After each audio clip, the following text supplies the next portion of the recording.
President William Ruto has urged Parliament to consider passing the Conflict of Interest Bill in its original form and do away with any changes that may negate its spirit. Speaking while receiving assets recovered by the Ethics and Anti-Corruption Commission totaling 5 billion shillings at State House Nairobi, Kenya, the head of state warned that he will veto the bill if it's submitted to him with the current amendments. The bill before Parliament is geared towards prohibiting public as well as state officers from doing business with government. Here's that report.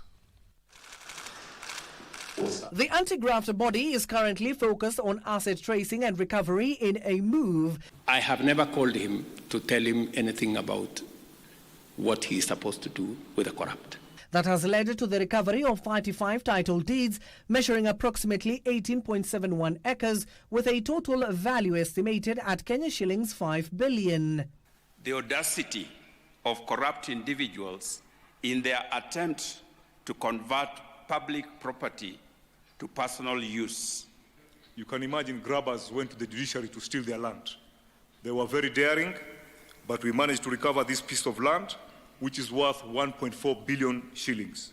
Same grabbers were daring enough to go and grab land belonging to the police. But we managed to recover this, and these are 3 pieces of land worth 1.2 billion.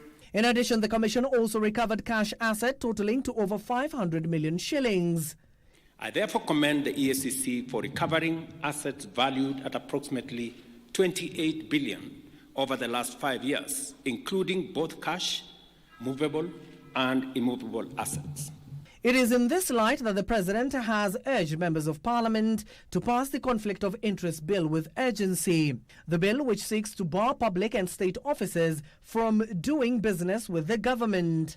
I have engaged with parliamentary leadership and urged Parliament to swiftly pass the Conflict of Interest Bill. I am told there is a mediation process that is going on in Parliament. We, however, wish to request your support in overcoming some of the obstacles that hinder or slow down our efforts. For example, our legal framework needs to be streamlined for efficiency and effectiveness. The head of state stating that the bill ought to meet its intended purpose. But I have told them with clarity that I will veto any bill that does not establish a high standard of accountability, integrity, and anti-corruption measures, and I will fully exercise my powers under Article 115 of the Constitution to ensure that the bill meets the rigorous standards set out in the original draft bill.